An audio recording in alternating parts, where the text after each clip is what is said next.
I never thought a single night could change everything. Eddie, Matt, and I had been inseparable since our early 20s. Now, in our late 20s, our shared apartment wasn't just a womb. It was a sanctuary, a place where laughter was constant and trust was the foundation of everything we had. Eddie, bless his heart, believed in us with an almost naive purity. He'd often say, "You guys would never betray me. You'd always be honest." No idea. He had no idea about the curse I carried, the one that twisted me into a monster on the night of the full moon. He had no idea it was connected directly to his own bloodline. Only Matt knew. Matt knew the truth about me, about the curse that my life and by extension, his was now chained to. On most days, I was just me, but a little more stronger, faster, sharper senses. But when the full moon rose, it was a different story. Every month, I'd sneak away to a hidden cave deep in the woods, a place far from people, far from Eddie. It was the only way I knew how to protect him. This curse wasn't some random act of fate. It came from Eddie's own father. Years ago, desperate to break free from his own monstrous transformation, his father sought out a witch. But her price was cruel. To pass the curse on, he had to bite someone else. That someone was me. I was just a kid. He regretted it instantly. The moment his teeth broke my skin, but the damage was done.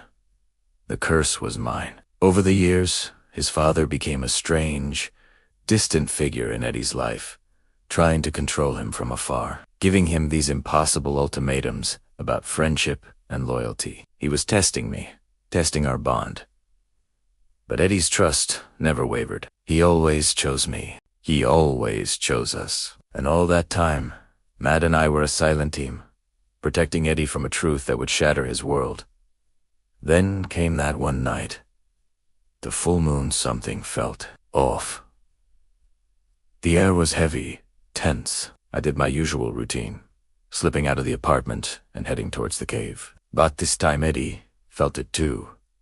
An unease he couldn't explain. Followed me. He found the cave, saw the heavy iron chains scattered across the dusty floor, and he just froze. I tried to push him away, my voice cracking as I warned him to leave, to run, but it was too late. A sliver of moonlight broke through the trees, hitting my skin.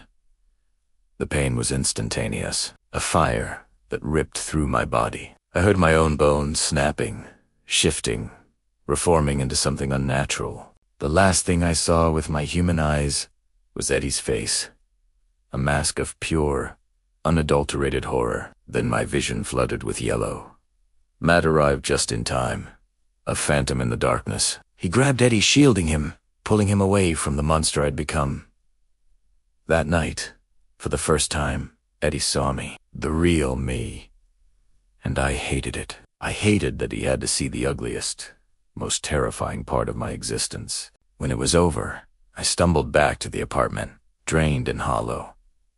The shame was a physical weight. I knew the lies we had so carefully built were crumbling. The morning light felt like an accusation. Eddie was awake, his eyes wide with questions and a terror that cut me deeper than any chain. Matt looked at me, his expression grim. "You have to tell him," he said, his voice low. "No more lies." I hesitated. How could I possibly explain this? The curse, the witch, his father's betrayal. My betrayal. But looking at Eddie's shattered expression, I knew Matt was right. The lie was a heavier burden than the truth could ever be. So I told him.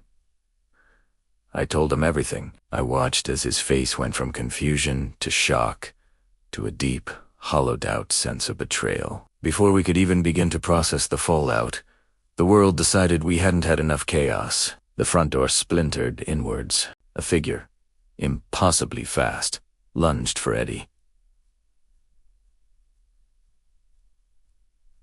A vampire, its fangs sank into his neck before we could even scream. In an instant, Matt and I were on it, fighting, tearing, trying to save him. But the damage was done.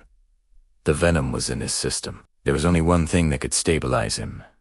His father's blood. The very blood that started this whole mess. Even after his father arrived and gave him blood, Eddie wasn't safe. The venom was still killing him. Matt looked at me, his eyes dark with a terrible understanding. He didn't need to say the words, but he did.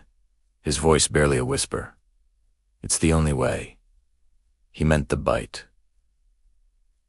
My bite. I had to pass the curse to Eddie to save his life. But this time the witch's magic had a loophole. I could pass it on, but I would keep mine as well. I did it. I bit my best friend, my brother, and condemned him to the same fate I had been running from my entire life. 2 hours later, he woke up.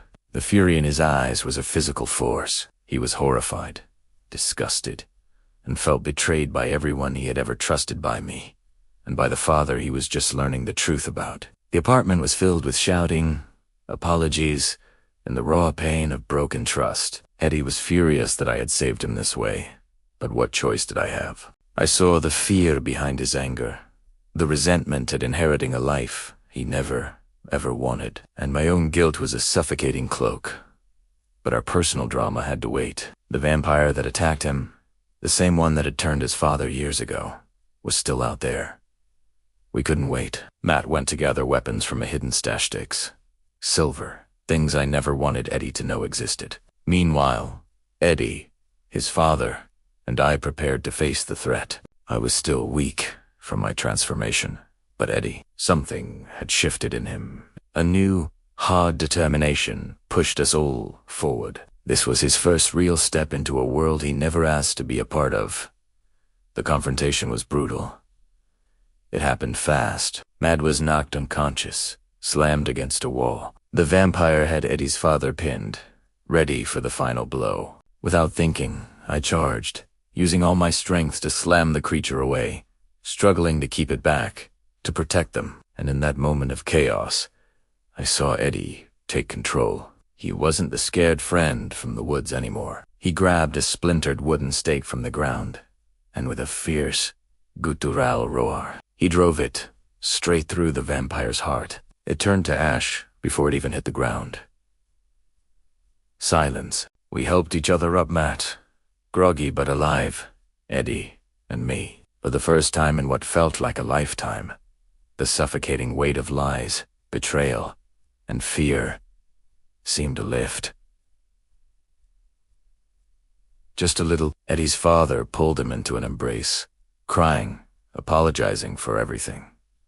But Eddie gently pushed him back. He looked at his father, then at me, and said quietly, "I know." And in that moment, I realized something profound. It didn't matter what curse we carried, or what horrors we had to face. We were finally a team. The lies were gone. The truth was out. And together, we could endure anything. Thanks for watching. If you enjoyed this story, make sure to like, subscribe, and hit that notification bell so you don't miss what happens next. See you in the next video.